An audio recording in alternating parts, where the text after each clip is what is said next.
Hey, we're live. Good times, good times. John, how you doing, my man? How's it going? How's it hanging? What's going on in J world? What's going on is that I work too hard and I need to sleep. How about you, Yeah, TJ? it's today was one of the days I worked too hard. I do my best to not work too hard, but every once in a while it catches up with you and it's just feeling it, but I'm always in a good mood whenever we do these things. It's kind of like when you play sports. When you played sports and you were feeling tired and dried out or nervous or something, but 2 minutes into the game, you were in. You were just having fun and competitive, and it's a lot like that. Like in the beginning, it's rough. Like public speaking is that way too. Like Mm, whenever I give a public speech, I'm always nervous, always.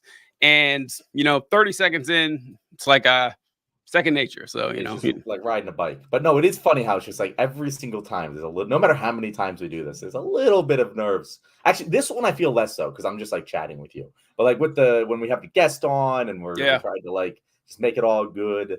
That works through. The other thing, well, let's talk shop a little bit on the stream while we wait for people to come on. But I was thinking, what if we made less shows that were bigger? Like less topics in a week, mhm, longer episodes. Because I feel like right now we might be running into a problem where we're putting too much content out.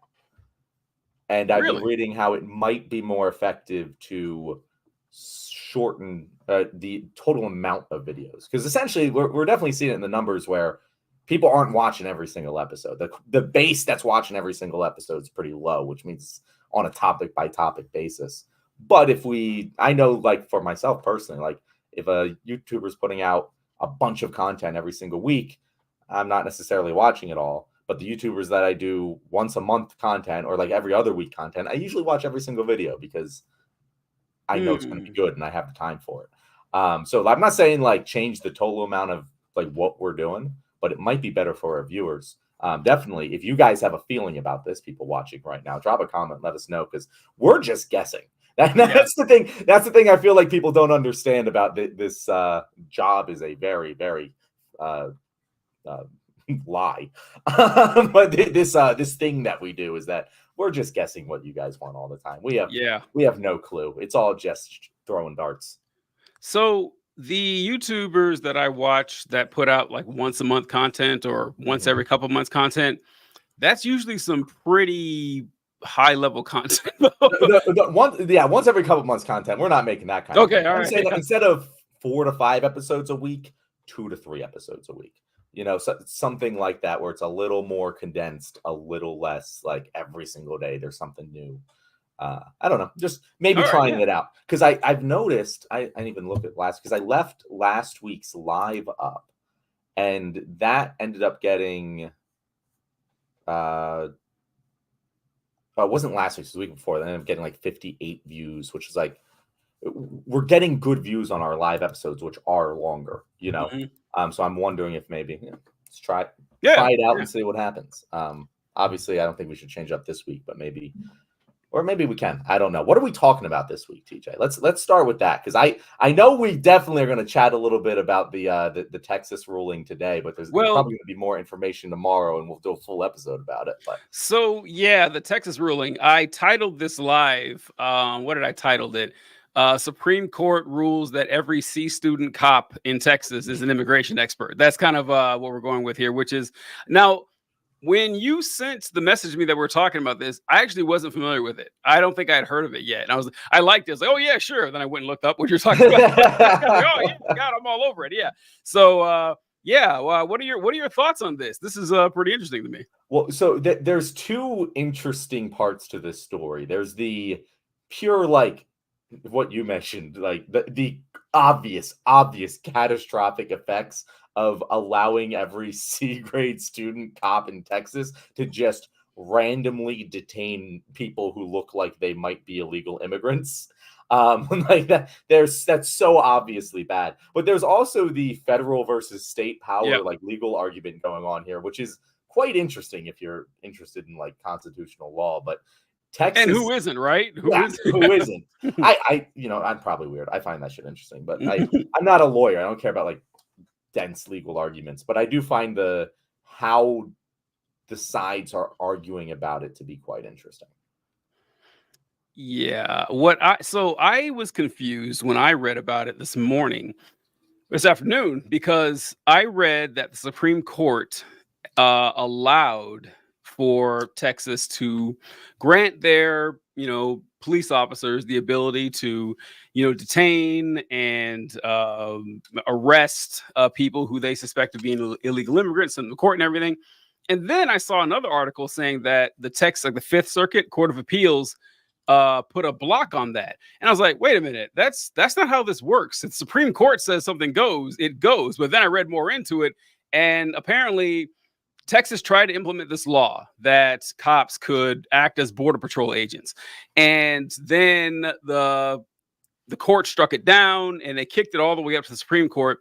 And the Supreme Court refused to hear it or something. Or is that what I think what happened? They kind of kicked it back to the court. Is that what happened? Yeah, so Texas makes this law. Essentially, what the law is, since we haven't actually detailed that, is that the local Texas law enforcement, so city cops, state cops, are going.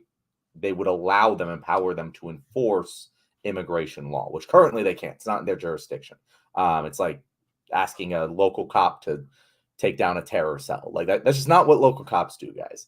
They don't. That is definitely in the hands of the federal government, and always has been. There was actually a similar case that came up. I think it was the Obama years, second term, early 2010s, where it was in Arizona, and the expansion to Arizona was like less. Like they weren't going as far as this Texas law was, and the Supreme Court ruled back then. I think it was 5-3. No, we're not letting Arizona do this. This is in the hands of the federal government. They decide immigration because obviously, once someone's in the country, they can go wherever they want. So it makes just logical, intuitive sense that should be a federal issue. What Texas did was just say, yeah, no, we're just going to give our law enforcement the ability to both detain anyone they suspect to be an illegal migrant, and also give Texas judges the ability to deport them to Mexico, which Mexico is like, no. Because even if they're not from Mexico, this law wants to be able to send illegal immigrants, like basically create illegal immigration for Mexico. It is essentially what this law does, which is really funny. But then the Supreme Court, it went up to the Supreme Court. Biden sued. When by Biden, I mean the administration sued and was like, hey, Supreme Court, make them stop this because this is our job. And the Supreme Court basically said that, like, we don't want to hear this right now, so we're sending it back to the state, but the state has to like settle this suit. Like the opinion, the not dissenting, approval opinion, the concurring opinion was that they didn't say what it was, but they're like, we just don't want to hear this right now. They have to move further with the lawsuit, which is outside of my legal understanding. Yeah. Whether that's a shady move or not, I have no clue. But Amy Coney Barrett was basically like, yeah, like do this quick. And so that's what the state Supreme Court ended up doing. They heard arguments today at the state legal level, and they're doing deliberations now. So maybe in the past 10 minutes, since I last checked this, we have a ruling, but like right now the law is basically halted and on pause while the state courts determine this. If state courts say, hey, we're going to go through with this, then the Supreme Court might pick it up again. In which case the law would again be stayed. But yeah, we're kind of in limbo right now in terms of what actually is going to happen. But essentially, I can still be mad at the Supreme Court because they knew that the direct result of their action was going to be de facto the law is in place unless the courts do something else. And the courts did something else. But it's kind of like dropping an anvil on someone's head and going like, okay, I know this might kill you if it hits you, but this guy's supposed to catch it, and it's going to be his fault if he doesn't. And it's like, no, you kind of dropped the anvil. That is definitely on you too, bro. Yeah. I think it's strange. Now, once again, I am not a lawyer or a judge or anything, but I think it's weird that the Supreme Court can do that at all. Because let's talk about how the system works. We have a system, a judicial system that starts, with like local jurisdiction courts, and it goes all the way up. And if there's disputes on what's going on, it gets higher and higher. And if it's a pretty big deal, it's going to get to the Supreme Court. Like you don't have minor issues go to the Supreme Court. I don't think the Supreme Court should be able to just, we're not going to hear it. Like, what do you mean you're not going to hear it? That's the only reason you're here. You're here to settle these disputes that the other courts were having issues with. So, yeah, I don't think you should have the choice, like if it goes that high. And the ruling of the law is very strange because it's fun. This is also an outgrowth of Greg Abbott saying that, he wants to put like the razor wire and everything on the border, and the people like, look, the border you have with Arizona and Oklahoma, that's your border. The border with Mexico, that's a federal border. Sorry, like we control that. Obviously, I mean that's this is just isn't up for debate. And what's crazy about this law is I was reading into it, in that Texas police officers have the authority to arrest someone for whom they have probable cause of being an illegal immigrant. They have to have probable cause. And for example, it said if you actually saw them cross the border, and or if you saw a video of them crossing the border. And I was like, all right, okay. If we're going with this makes sense, then okay, that would be pretty probable cause right there. But this applies to every police officer in the state of Texas. Every one of them. Like police officers in Dallas who are nowhere near the border have this authority too, which seems odd. And also, I saw today, right before the show started, that I think it was Ohio passed a similar law saying that their police. Ohio. Yeah, right. It is like, what probable cause do you have here? I would love to know what your probable cause was that someone is an illegal immigrant, outside of them telling you in casual conversation, oh yeah, by the way, I'm an undocumented immigrant. Like that's the only way. Otherwise, it's like, you have like the Peter Griffin meme. You're looking at like the colors. That's and everything. Literally it. That's it. Yeah, that's it. What is your probable cause? Yeah. It makes no sense. It makes no sense because the vast majority of illegal residents of this country came here legally. I think it's like 75% came here legally and just overstayed a visa. Like the problem really isn't the illegal border crossings, people. That's just not the problem mathematically in reality. But the part about this that's interesting to me, because if this is like the Supreme Court says, yeah, this is true.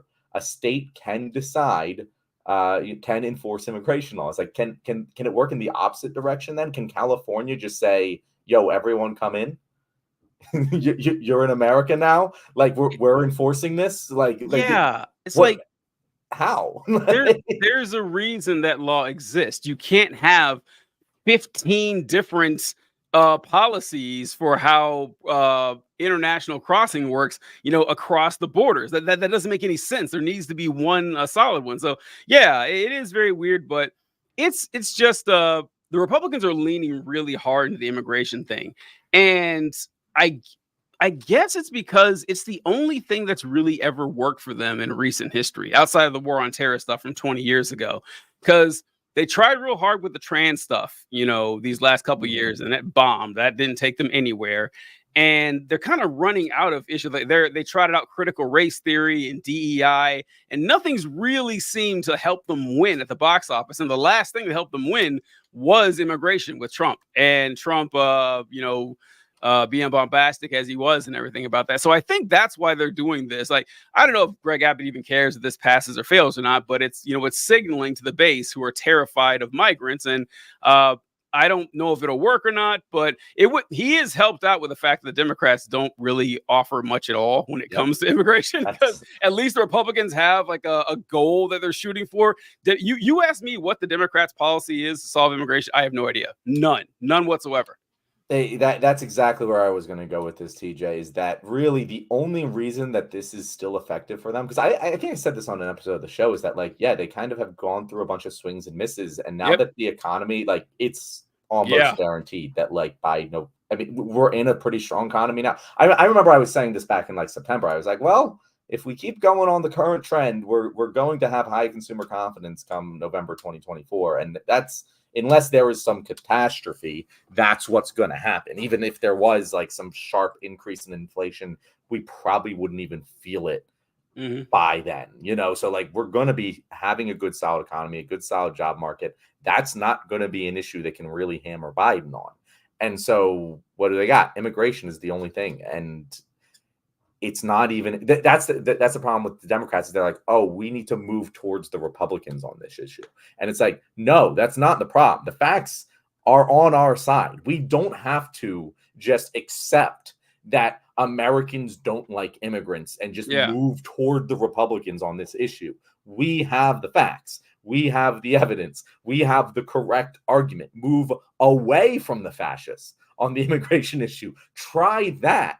Try to message to the American people, I don't know, immigrants are good and we want as many of them as possible. Maybe I'm optimistic, TJ. Maybe I live in a fucking progressive bubble. But like, I can't imagine that the current strategy is ever going to get us any good. Like, we've seen the results every time, every election, this comes up, and every election, the same thing happens. And every election, the American people don't like the Democrat strategy, and they just never change. It's just continue to capitulate to the right. Yeah, they've got nothing. It's a good point you bring up about Biden, because we did talk about on the show a long time ago that the economic indicators were slowly ticking up, and they've continued to do so. But I think that does just highlight how bad of a candidate Biden is. The fact that it's wild that unemployment is like under 4%. It's under 4%. And inflation has like been cut by like a third since Biden has been in office. And the housing market isn't that great. Well, I mean, it depends on who you're talking to. If you're a homeowner, housing market is great. But if you're a home buyer, not so much.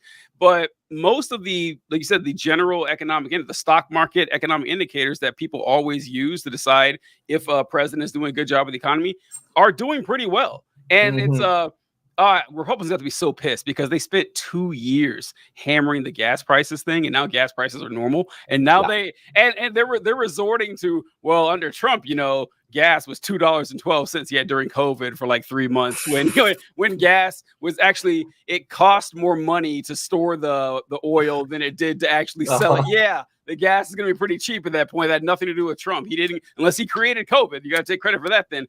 But yeah, like all the economic indicators are heavily in Biden's favor, and he's still barely holding on. And it's just like, man, buddy, wow, how could you shit the bed this bad? And the immigration thing doesn't help. We talked about we don't know if it was a strategy or his actual plan to capitulate to the right and give them everything they wanted with the border just so they could reject it. I don't know. God, he sucks at this so bad, man. Although it's hard to say he sucks, though, because he's been a politician longer than I've been alive, and he's the goddamn president of the United States. So, I mean, it's easy to say he sucks, but he's been successful for his entire life. He's failed upward, and it's incredible. But I think this is a staggering indictment, no pun intended, indictment on how badly he just presents himself as a person when he has a lot of these things working in his favor.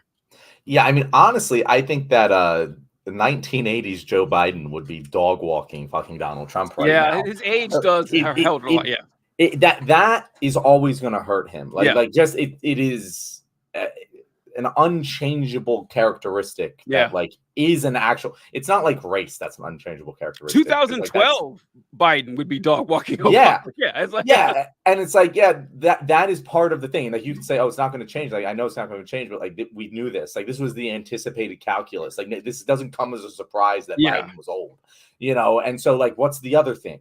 It's got, like, I remember saying, like, when a couple months ago, like when back in December maybe, I was like, I was getting ready to circle the wagons for Biden. Like, as someone who has been pretty anti-Biden, attacking him from the left for most of his presidency, I was getting ready to circle the wagons in 2024. I was totally ready, not to just like give him a free pass on shit, but like to campaign for him, And I just can't bring myself to do it. Yeah. Like, I just cannot bring myself to do it as long as he's doing what he's doing in Israel. And I feel like that's such a massive thing that so many like centrist liberal media people just aren't getting, and it really pisses me off, of just like, oh, it's the kids that are the problem. That I like oh, the economy's doing good, unemployment's low, all of these things are good. They should like Biden. Why don't they? And it's like, because he's fucking aiding a genocide. Why can't you just, like, I don't know, see that at face value and go, yeah, no, that's probably not a good strategic move. Clearly, the kids don't give a shit about the economy because it's never been good for them, and they're never going to trust it, even if current indicators are doing good. And maybe the fucking massacre that we're aiding in Gaza, is maybe actually pissing them off more than a good economy is helping them. Yeah, it's true.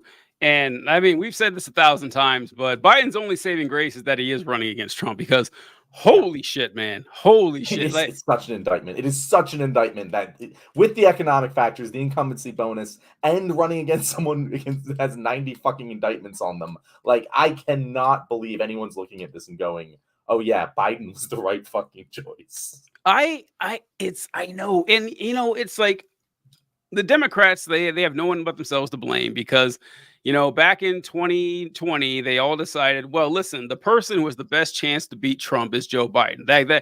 And maybe they were right.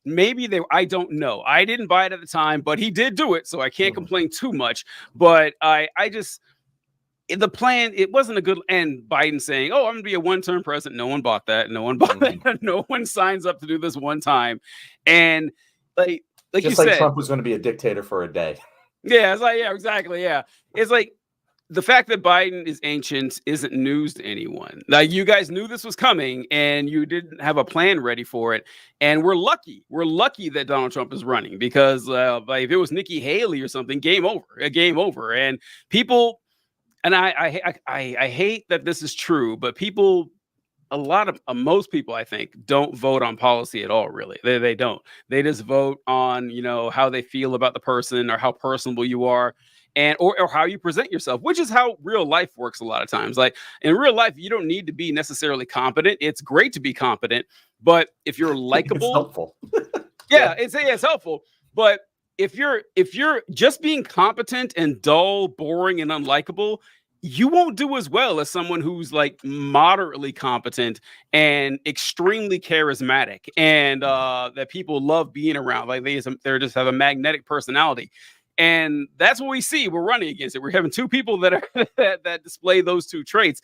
But Trump is just so incredibly just malevolently evil. It's just wild. Did you see that? We were talking about calling immigrants animals, and that they're not people and everything. Oh, no. Wait. What was that? Because I missed that one. I thought you were going to say something else. No, he did a speech. It was yesterday, I think. And he was talking about migrants crossing the border. And he says that he did my favorite thing that right wingers do, where he says, and a lot of these people, if you want to call them that, like, I say they're not people, I'm not allowed to say that. It's okay. You just did. You just did say it. What do you mean you're not allowed to? You're not in prison now. It's like I'm not allowed to say it. And then he said that he called them animals and everything. And it's like, it doesn't even really, it's not even a blip on the radar anymore. Like, it's gone so far into like the literal fascism. And I hate throwing the word fascism around because people don't know what it means. But yeah, Donald Trump isn't like a principled fascist. He's just like, he wandered his way into fascism, pretty much because it benefits him. But the fact that, Biden isn't just trouncing this guy it's embarrassing. It's really embarrassing. It really does feel like anyone with a pulse would be able to destroy Donald Trump. I believe so. It really, you could have put anyone up there. Yeah. And we have, honestly, this opportunity that we had to install anyone we wanted was incredible, because Biden, to his credit, did a pretty good job of the economic recovery from COVID. Did he do everything that I wanted him to? No, but all being said, we did better than pretty much the rest of the world. Yeah. And part of that is because of the stimulus, which, started under Trump. But it's one of the few things I give Trump credit for. And that's it. It would have been anyone. And he could have just stepped down and said, anyone in the world. And he could have picked the most progressive candidate in the world to be his replacement. He just said, yep, that's my guy. It would have worked. And it's so clear and obvious that that's just not what he wanted to do. No. He's genuinely against progressive movement. If he was the most progressive candidate ever, as they said, then why is he remaining in power and not giving the reins to someone who's more progressive than him when we have the opportunity to strike while the iron's hot? Just doesn't make any sense. Yeah. And look, and even for like self-preservation of the party and everything, he wouldn't even need to have gone with someone super progressive. He could have gone with a standard Democrat who just didn't look like he could die tomorrow morning. Which those, like, the visuals mean a lot. The visuals mean a lot, which is why, you know, people were so jazzed at the State of the Union, because he did look rather spry. Which, God, how sad is that? It's like, oh my God, look at this guy. He can deliver a speech and he can make jokes. And it's like, okay, that's kind of what you expect from every politician. And you're throwing a ticker tape parade because Joe Biden didn't fall asleep halfway during his break. And look, a lot of normies that system. Now, this doesn't mean they'll vote for Trump. That's the fortunate part, that a lot of normies look at Biden and is like, are you fucking kidding me? But most of them are like, okay, yeah, I'm definitely not voting for Trump either. So that does help out the Democrats. But man, I just blowing. And honestly, here's actually the really sad part is, whether Biden wins or loses, the bench, like, I don't know, like, who's actually going to rise to the top here. There's some contenders, but I can't think of someone who's got, like, definite, front runner on this. Like, you can say Gavin Newsom, I guess, because he's definitely angling for that. But 4 years is a long time, and I don't see, Barack Obama is not walking through that door. Like, we don't have anyone anywhere near that level.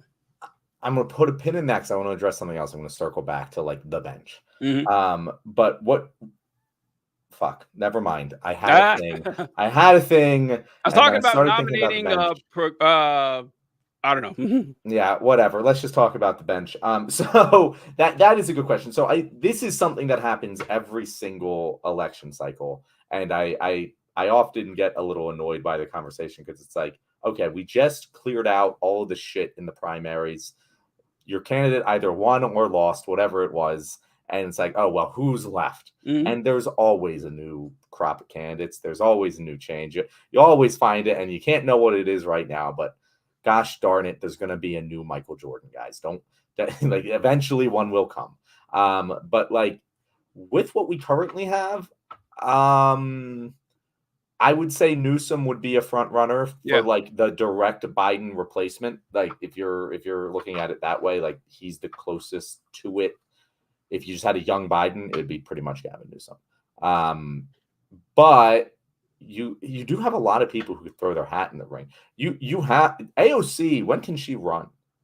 Like, when is she going to? Next election, definitely. Yeah. Like, and that the question isn't like when will it, like, she will do it and she'll be an Obama. Like, she's an Obama. I know that a lot of people on the left have some problems with AOC, but, like, she has the charisma. She's more progressive than anyone else who I think can win an election. Like, I'm all for that whenever she decides to run. She is, like, born in America, right? I think she's either from Puerto Rico or from New York, one of the two. So she's fine. Yeah. Okay. Cool. But I was wondering if that was maybe just like the one hang up, because was she not 35? How old is she? Yeah, I don't think she's 35 quite yet, but she will be. She'll definitely be by the next election.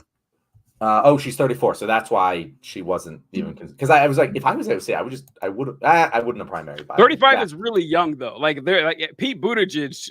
That's the thing that I don't know. Pete Buttigieg is definitely in the crop. Like, he is being built up. It's like when you watch a TV show and you're like, that character has a small role now, but I know they're going to be bigger later on. Like, that's what Pete Buttigieg is. Yeah. But that's what I was going with, that she's going to be pretty young in this next election cycle. So, like, Pete Buttigieg, people were excited for, but I don't think most Americans are going to be like to elect a 40-year-old president. I just don't. I think that's going to not sit well with a lot of people.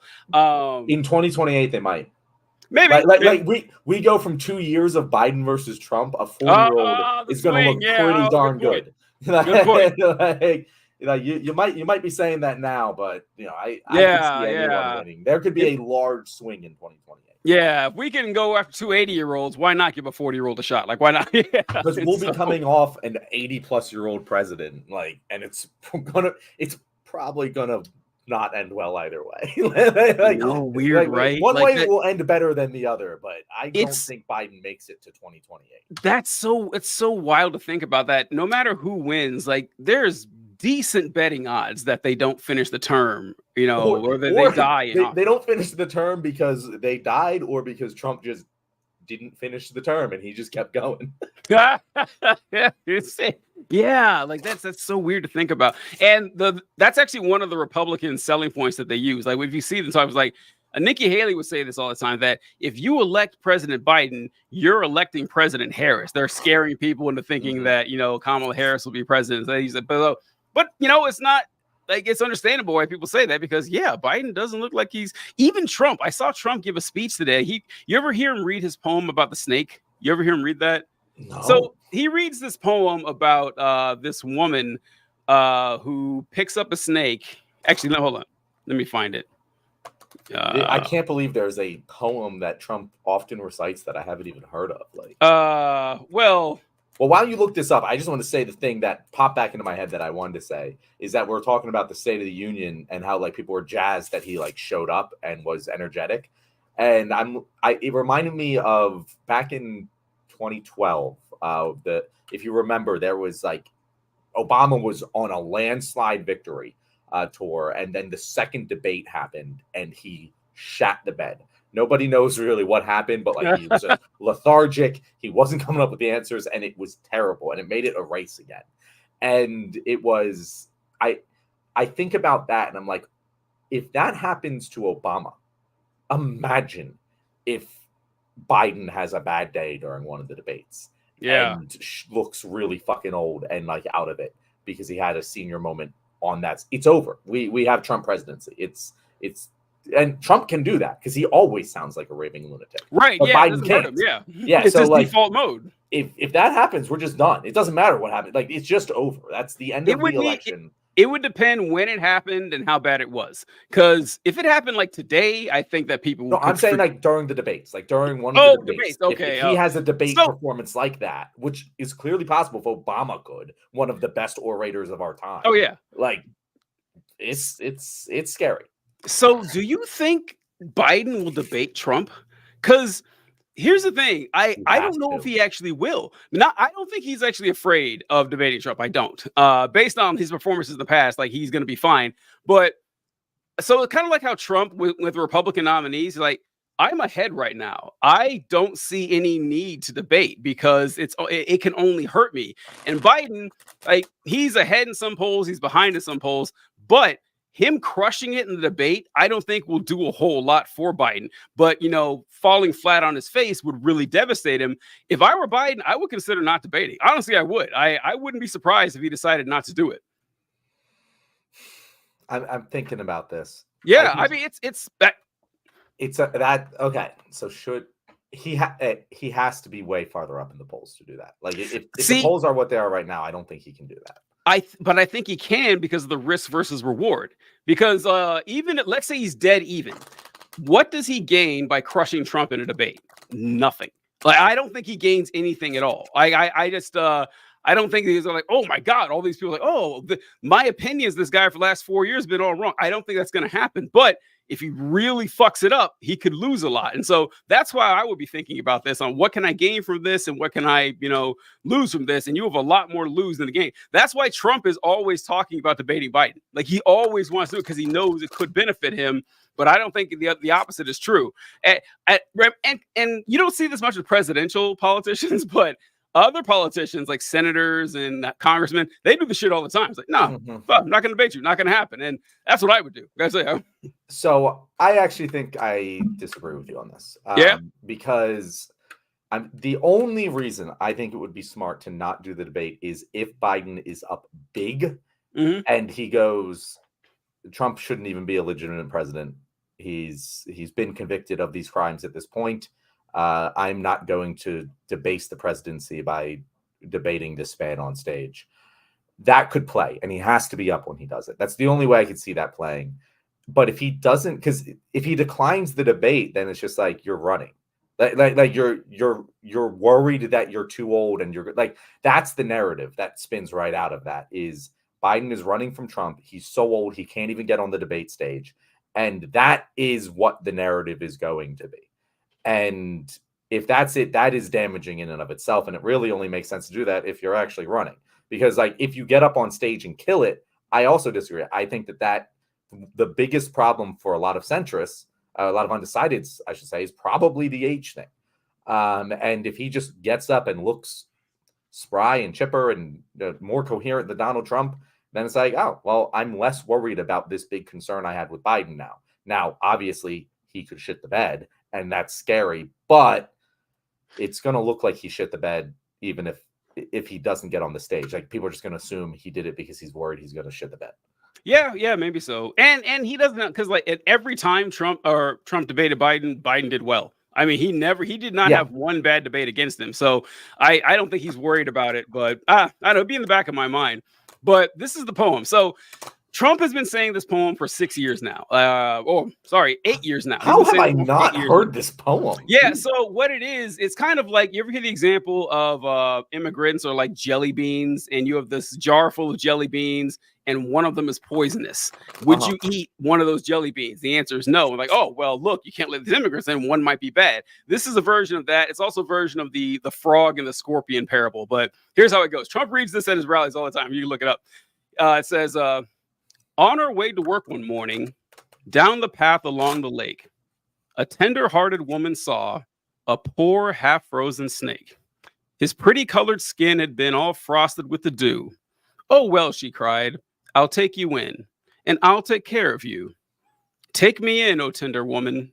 Take me in for heaven's sake. Take me in, O tender woman, sighed the snake. She wrapped him up all cozy in curvature of silk, and then laid him by the fireside with some honey and some milk.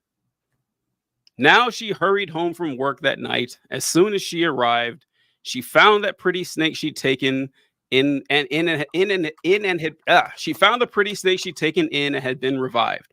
Take me in, O tender woman. Take me in for heaven's sake. Take me in, O tender woman, sighed the snake. Now she clutched him to her bosom. You're so beautiful, she cried. But if I hadn't brought you in by now, you might have died. Now she stroked his pretty skin, and she kissed and held him tight. But instead of saying thanks, that snake gave her a vicious bite. Take me in, O tender woman. Take me in for heaven's sake. Take me in, O tender woman, sighed the snake. I saved you, cried the woman. Just funny, because I've heard Trump say this, and he doesn't say it. He says, I saved you, I saved you, I saved you, cried the woman. And you bit me, even why? You know your bite is poisonous, and now I'm going to die.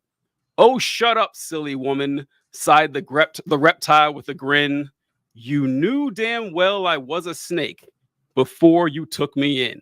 And Trump does this all the time in his rallies, and I think it's absurd, but it's funny because I always clip out the last part where Trump says, you knew damn well I was a snake before you took me in, and just play it instead. People are like, oh my God, why did he say that? Yeah, I take it out of context, but they're ramping up this anti-immigrant stuff, and it's the only thing that really motivates. I mean, it's not the only thing, but it's the only thing that's proven effective at motivating the base. And I don't know how well it's going to work. I really don't. I'm interested to see, because like your like rabid anti-immigrant crowd, they're pretty much guaranteed to vote for Republicans anyway. I don't know how many swing voters are out there terrified of, shoeless Guatemalan moms coming in to, pick strawberries. I don't think they're really upset about that. I don't know.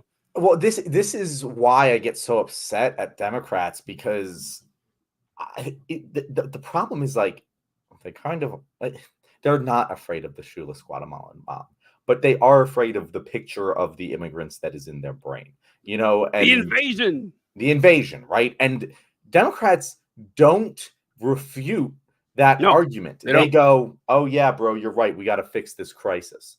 And they could be like, oh yeah, bro, you're right. There's a bunch of workers coming here that want to work and pay our taxes. We should let them do that. That is the stance the Democratic Party takes. Because even I find that poem to be fucking disgusting. It is, of course. When you put it into the context, obviously that poem wasn't written in the context of immigration, But when used in that context, it's like, hold up a fucking second. And what make like one is a human and one is a snake. Yeah. But the human was a snake at some point is the problem with this fucking parable is Yeah. that everyone in America, with the exception of a very small amount of people, were here because someone at some point immigrated here. All of the things that America has built, all of everything, everyone who was here came here because someone immigrated here. And that is the reason we are here. So clearly, either you're arguing America is the worst fucking country in the world, or it worked out. And the snakes maybe bit some people, but they definitely did more good than bad. Or else we wouldn't have the #1 economy in the entire. We wouldn't be the greatest country on earth. It is a fucking snake eating its own tail argument of like. I don't understand how people can think both America is the greatest country in the world and think that immigrants are bad.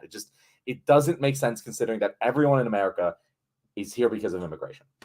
Come on, John. Yeah, you do. You do know why they think that. I know that. I know that, TJ. I know that. And there's totally people who definitely think that way. But as you said, if the fucking average American saw the Guatemalan mom instead of the invasion, they would be like, yeah, bring in the Guatemalan mom. You know, like that would be the reaction of the average centrist American.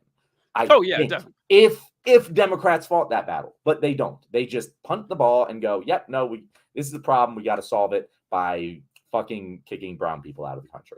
Well, and the brown people is the operative part, is that, you know, we all know this, that, you know, this is a nation that's mostly, you know, comprised of descendants of immigrants. Like, and it's funny listening to them talk about this, because they say, listen, the first thing they say is that we're not anti-immigration, we're anti-illegal immigration, which is also bullshit, because when you try to, you know, make these things legal, they don't like that either. And then they'll say, some of the more honest ones will be like, well, you know, we just don't like the culture that these immigrants are bringing over. Like we need a strong Christian culture. It's like, you're telling me Mexico is not a Christian country? Is that what you're saying to my face? That I bet their religiosity is way higher than ours. I bet that there are way more. That's actually almost fucking guaranteed. Like it's. I've spent a lot of time in like Latin American communities. They're incredibly religious. I would bet anything on that. And by the way, they're not only religious, they're Christians. Like, that's what you guys want, right? You guys want more Well, yeah, but you know, they're not the right kind of Christians, if you know what I'm saying. Well, Catholic, no, I mean, not that either. It's like, it's racism. It's racism. That's what it is. Okay, gotcha. Because like they always say, we got to protect Western society. I got news for you. Mexico is a part of Western society. It is. Like, it's right next to us. And in fact, there's a lot of parallels. They descend from like the same European colonialism that we did. So what's the issue here? Like, what's the issue? It's a Western nation. It's got Christian values. What more Christian values than we do? They're hardworking. Like, they're not coming here to just sit around. What's the problem? And that's it. It's the anything darker than butterscotch we're afraid of, and that's just it. It's the Democrats should replace the fucking donkey with a goddamn immigrant. Like it should be such a winning battle, and it's so saddening that it's even a question that it wouldn't be. Because I don't know. I've kind of lost connection of like just how racist America is. Because like I know that America is fucking racist, but like Americans don't think that they're racist. No, at least most of them. And so like it feels to me, if you don't think that you're racist, and I present you with an opportunity to show how not racist you are, you'll do it. And that if we just frame it that way, it should be a winning argument. I really don't know why it isn't, especially considering all of the actual like economic arguments are also, and moral arguments, basic human decency moral arguments are also in favor here. Like there's no way that we're that racist. That's pretty, like if you put the argument right, there's no way that Americans are that racist. Some of them are, but like it just like it doesn't make sense to me. It's funny you mentioned the how racists don't admit, and most of them don't even consider themselves racist. And this is something I talk about all the time. I was because you know, to your average American, a racist is someone who, you know, burns crosses. If they don't do that, then they're not racist. That's the bar. Anything less than that, you know, they're not racist. And they say, well, yeah, they were racist in the past. And I like to point this out because if you read or watch videos of the racists in the past that, everyone agrees were racist, like George Wallace, for example, George Wallace, who said segregation now, segregation tomorrow, segregation forever. You can find several videos of him saying, I am not a racist. I don't have any problem with the Negro community. I love them. I want what's best for them. This goes back to the days of slavery. Like if you read like stuff written by slave owners like in the 1830s, you would have a difficult time finding a lot of them saying, I hate black people. I can't stand them. Like I want the worst for them. They are a blight. It's like, no, it's all stuff like, well, it's kind of unfortunate that they have to be enslaved, but this is the white man's burden. We have to civilize them, and one of these days, that's exactly what they fucking said. Like, you're 100% right. Like, I've never made this connection before, but it's exactly it's like it's a shame that they have to go through this, and through God's divine providence, one day we will breed the savagery out of them, and they can be on the same level as us. It from their minds, it all came from a place of benevolence. And by the way, this is like what they wrote in their journals. Like they actually believe this. This wasn't like a speech or trying to make themselves look good or anything. And it's like, yeah, people know, but it's like no bad guy thinks they are a bad guy, and that's the hardest part, that you got to let people know. Yeah, this is actually pretty bad. When in their mind, it's why I always tell lefties that whenever you tell like a conservative something like do better, that's not going to work, man, because in their mind, they are doing better. In their mind, they're doing what's right and morally justified. And you telling them that they're not is not a convincing argument in any sense. You have to like explain why their actions or their beliefs are causing harm, because that's irrefutable. That's irrefutable. But just saying, hey, you're morally wrong. Yeah, sure they are. But you need to explain why, because, appealing to their decency by saying, hey, stop being racist. They're like, I'm not racist. What are you talking about? It's wild. It is. And I've been watching Peaky Blinders. You ever watch Peaky Blinders? I've never seen it. No, I've seen a ton of clips and memes, but I never watched it. Really good show. Highly suggest watching it. But the current season that I'm watching is about Oswald Mosley, who is an actual real historical figure. Okay, I don't know him. Who led the fascist movement in England before World War II. I don't know too much about what happens next in history with this particular fella, but he is like a real historical figure, and like they show the speeches that he gives, and it's like such clear and obvious, like, oh, this is like, he's just like, yeah, and we got to take our country back from the Jews, and it's just like so clear and obvious. But like, you look at like that snake parable. And it's like, it's just as clear and obvious. Like, yeah, it's like you can easily see a version of history where people in, 2140 are like, oh yeah, this is what Trump said, and he's reading the fucking snake parable, and they have the tense like violin music slowly building up in the background, and he's framed in a way that makes him look like a clear fascist. Like, yeah, that's exactly what it would look like. Like it's exactly what, and it really saddens me that people don't see it. And I honestly think that part of the reason is that we teach the wrong things about the fucking Holocaust. Like, we completely focus way too much on the concentration camp and barely give any time to how we got there, because that's the far more important part. I really don't need to know how horrific the concentration camp was. I get it. Like, after a certain point, you get it. No extra teachings. No, and not another book from a Holocaust survivor isn't going to do anything for me. But you know what would be nice? A book about how the fascists rose to power so that it doesn't happen again. Because once we get to the concentration camps, it's over. It's too late. Yeah. It's and it scapegoats a lot of the, like, over a millennium of anti-Semitism in Europe. Like, it just completely lets it off the hook. It just makes you pretend that, oh, everyone was fine in Europe with Jewish people until Adolf came along. No. Like, there was over 1,000 years of just brutal repression of Jewish people all throughout Europe. And so it wasn't a novel idea when Hitler's like, you know who to blame. I got that for you. It distracts. Also, speaking of the atrocity of World War II, one thing also that doesn't get talked about enough, the Japanese really get off the hook for the Oh, stuff that they they did. really Oh do. my God, do they get off the hook? And like the shit that what was I can't remember what it was called. It was like a number like 438 or something like but they like it was all these like it was like we hear about the Nazi medical experiments where they are Mhm. like sewing identical twins together and shit and amputating people's eyes and switching them out and everything. Mhm. Uh the Japanese were way worse, way worse. Like the only reason we know exactly how long you can go without water before dying is because the Japanese did exactly that. They did tons of experiments on just making people die of thirst. And oh no, that's not right. That's not. I'm correct. How we found out how much water the human body contains because they like just soaked all the water out of living people. It was horrific, and no one talks about that. They made Dragon Ball, and we're like, okay, all right, cool. You guys are off the hook. You're all cool. Well, But I think that's honestly is that like they just like recovered so well.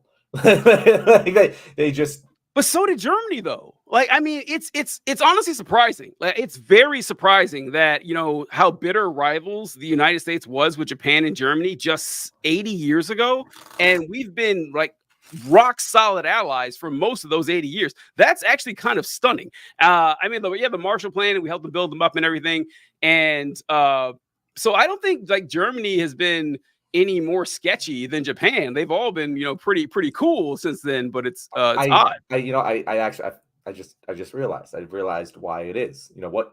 Who did Germany do the bad things to? Jewish people, Jewish people, but Jewish people, homosexuals, and homosexual, all these people, but Europeans. Like it was Europeans that they did that to. Who did the oh, of course, Japanese do the horrible things to?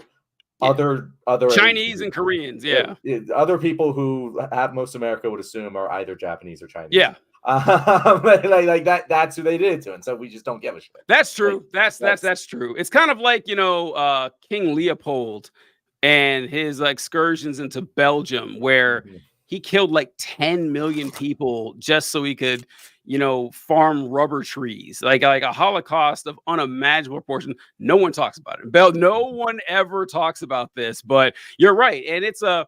I remember a few years ago. I can't remember the name of the group. There was this Islamic terror cell in Nigeria. It's right on the tip of my tongue. I can't think of their name, but they went into this Christian school and they massacred everyone in the school, killed like 130 people. And I remember a lot of my Christian friends were posting on Facebook back then. It's like 130 Christians were killed in Nigeria, and this isn't international news. This is because the mainstream media doesn't care about Christians. Like, no, that's not what's going on here. They don't care about Nigerians. That's what. If 130 Christians have been massacred in Austria or something, you bet your ass we would know about it. We would know about it the second it happened. And yeah, so like when bad stuff happens to Europeans or Americans, all right, then people pay attention. But you're right. Anybody else where we don't quite care that much. And to a certain amount of fairness, the victims didn't speak languages that the West understood, especially at the time. Like to be fair, and not to say that everyone wasn't extremely racist back then, because they were, but like, I mean, how were we supposed to know the victims' stories? Like how were we supposed to know? And these things didn't come out till years later if people were specifically looking into this. Whereas like you kind of immediately got those stories coming out of Europe. But yeah, no, it all sucks. Humans have a long history of sucking.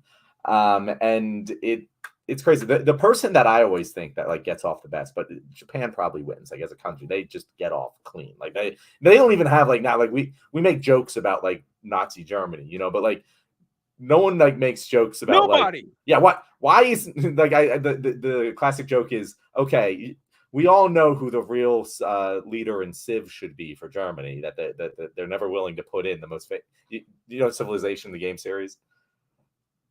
Oh, you've never heard of Civilization? It's a classic series about building a civilization from the Stone Age to the future over time. It's like a 4X turn-based strategy. What is it called again? Civilization. Oh, okay. They're on. I've heard like Age of Civilization. I've heard a game like that, but maybe it's a different game. Well, it doesn't matter. But I get it. No, the point is, Yeah. it's like every like you pick America, and your leader that goes throughout time is George Washington or Abe Lincoln, and they do new leaders to every country, every single game iteration, and it's like, come on, you don't have the balls to make the most famous. It's like fucking like I forget. I don't even know who the fucking like King Frederick or something. Yeah, like, come on. yeah. That's the guy. I think the leader of Germany, it's that guy. But like, I don't know who the fucking emperor. Like, I don't even know who the emperor of Japan was back then. It's fine. Hirohito. Like, well, who was it? Hirohito. Hirohito. There we go. That's a pretty good name. Last name. I know it's a good name, right? It rolls right off the tongue. Yeah, and also, I was another one. I just thought of this. This might be another reason is that Japan got 2 A-bombs to the face. Maybe that's true. That's another like, okay, that you guys paid the price for that. Like we're all square now. It's like how they talk about how like girls have like these like years-long cat fights, and like guys just like will punch each other in the face one time and will be best friends again. Like that. that's how that worked. There, that does. But the thing that blows my mind is more on the other end of it. How Japanese people just forgive us for that. It really blows my mind. How they what? Just forgive us for that. Like, if I understand, like, the leadership of Japan at the time, like, being like, oh, yeah, like, our best case for survival is to, like, be buddy-buddy with America and do whatever the fuck they say. But, like, I can't believe that, like, their grandkids were amazing. Like, fuck America. Amazing. They dropped nukes on us. Right? Wow. Because I got to tell you, I would not let that go. I gotta say, We've been racist against the Middle East for the past 20 years for one plane. For one terrorist. Or two, I'm sorry, 2 planes. Could you imagine 2 nukes? Could you imagine? Could you imagine? There would be 1,000 years of hatred if that happened to us. And Japan's like, all right, we fucked up. All right, okay. And a lot, honestly, and a lot has to do with, like, I think how the reconstruction of Japan after World War II, because they don't have a military in Japan. To this day they don't. It's like, so they kind of quashed a lot of that. But yeah, that's changing. I've read a little bit about how there is a faction in the Japanese government that like really wants to militarize, and it's kind of like how like we play coy with like Taiwan and China, and like we don't actually say this is a country or whatever. Like, they have a very intense internal defense force. Yeah, they have that's true.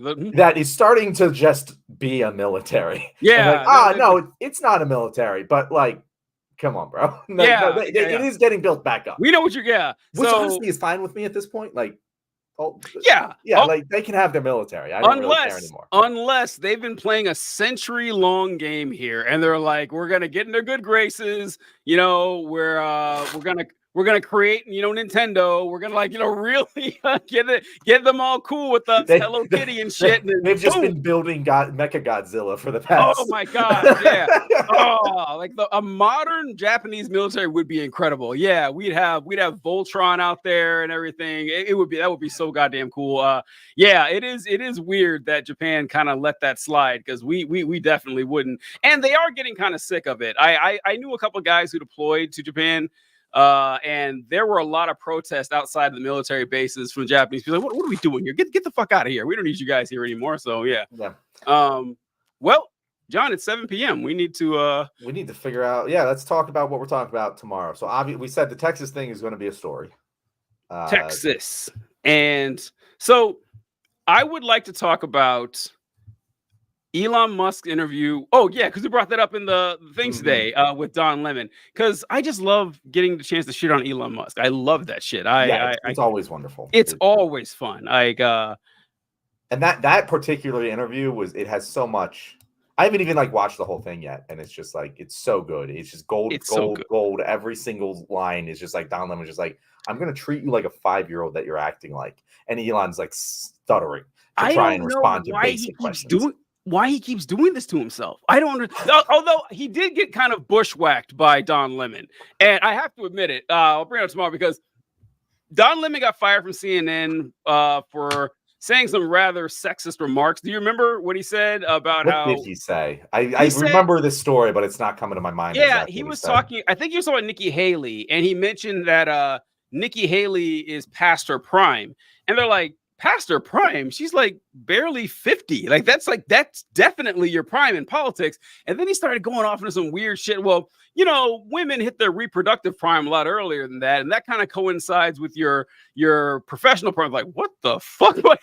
And so, like, basically, women are washed up after 35. And he had already said some weird shit too. He actually said something to Vivek Ramaswamy of one of the worst people in the world. I remember watching it when it happened. And because Ramaswamy is a racist, he was saying racist shit. And Don Lemon said, well, how do you say this as, you're not like whatever you are, you're not a, it's like, bro, you can't be saying shit like that. So he was kind of fired for, being, not woke enough and everything. And then he started making a lot of posts talking about how he was kind of leaning toward understanding Trumpers and everything. So I think Elon was kind of bushwhacked because Don Lemon kind of set it up that, hey, I'm a right winger now. And he didn't see that coming. So hats off to Don Lemon if that was his plan, because that's what it looks like to me. Yeah, I don't know what Don Lemon's like. I'm not a Don Lemon aficionado to his whole persona. Maybe I should look into this a little bit more for tomorrow. So stay tuned. Yes. But no, I've just been watching all the clips. I haven't sat down and watched the whole thing through, but it's so. I like what Don Lemon did in the style of questioning. Yeah, it actually reminded me a lot of. I'm sure you saw it, but the Lauren Southern interview with Lib's a TikTok girl. Yeah, Chai Ritchie. It's just like, ask the question and let them hang themselves because they're an idiot and their entire stance makes no sense. And I've actually been saying this of like the Trump debates for a while now. Just like, if you just like ask Trump pointed questions repeatedly and just hold him to it, he's going to hang himself. And there's this long-standing thought in debate, like political debate, like just like, if you are talking, you're winning. And I'm like, I don't know if that's true anymore, because you're debating people who are really bad at talking. And if you just let them talk enough, they're going to say something like, I'm going to be a dictator. And that's going to be a win for you. You can just shut up and just continue to, they ask you a question about immigration, be like, I don't really know what my immigration policy is. Trump as a dictator, what would you do? And like that, he'll answer it. He would answer it because he's an idiot. And that's the same thing Elon did. The same thing that Lives a TikTok girl did. Like, just ask them the question very clearly that any dumbass in America can understand what this question is, and watch them not be able to answer it because it doesn't have an answer that isn't, I'm racist. Like, that's it. I noticed that too. Don Lemon would ask a question, Elon would give an answer, and Lemon would just keep looking at him. Yeah. And Elon would be like, and he kept talking. It's like, that's great. That's exactly what you got to do. So I loved also when one of my favorite parts is when Don Lemon asked him, hey, how did you develop this, I forget what the word was, but like this tenacious personality, or this, dogged, rugged, force of nature about yourself. And he goes, I was born that way, and I had a tough childhood. Really, Elon? You had a tough childhood. You said this shit with a straight face. You had a tough childhood. Come on. It's tough watching all of those people do hard work in the mines. That's really hard to do. My dad would come home with a story of an 11-year-old who lost his arm in the mine, and I got to tell you, it really broke my heart. It's because think of all the mine he could have done with 2 arms in the future. It's like that's the tough childhood Elon Musk had. I was like, my God, that's awful. And I want to do this one too, because this may be the last time we get to talk about Mike Pence and Mike Pence not endorsing Trump, because I'm shocked that it's news in the first place for because who the fuck cares that as like, and I don't know. I have a lot to say about that. So we got Texas, Elon Musk, Mike Pence, and what else? My other topic I want to do is Benjamin Netanyahu. And specifically, like the thing I really want to cover is Chuck Schumer. But that's definitely going to be old news by the time that episode airs. So like, I'd like to just be, because the GOP is floating having Netanyahu speak before Congress. So I kind of want to just do a segment discussing where Netanyahu is finding himself in this current, because I feel like a lot of ships are getting prepared to scapegoat him for this entire debacle. And I kind of want to just discuss how that is all going to play out. Because I really do think Biden is just preparing to just throw him under the bus, and that's It how he's going looks to try that and wash way. his hands. It looks that way. Yeah. And I'm interested to see how, but I want to talk about that. We can speculate all we want, but just a general discussion on Benjamin Netanyahu and the current predicament he finds himself in right now, of which I have zero sympathy for. Right. Oh man, the so- worst things. Wishing all the worst things. Yeah. So, all right, TJ, that's our topics. Send them to the guest. Who is our guest tomorrow, by the way? Cannon's Fodder on TikTok. She's a very good creator that I've been trying to do a live or interview with for a long time. We finally found one, so she'll be here tomorrow. And does she know that it'll be live tomorrow? Yes. Okay, cool. Okay, perfect. So everyone join. I know we haven't had too many people comment. Yeah, we only had like 2. Yeah, so it happens. It happens. It happens. Yeah. If you're watching this tomorrow on the replay, and you happen to get all the way here before we start, we will be live again tomorrow at 5:00 with guest Cannon's Fodder discussing the topics that we just covered. So thank you very much, TJ, and I will see everyone tomorrow. Later, folks.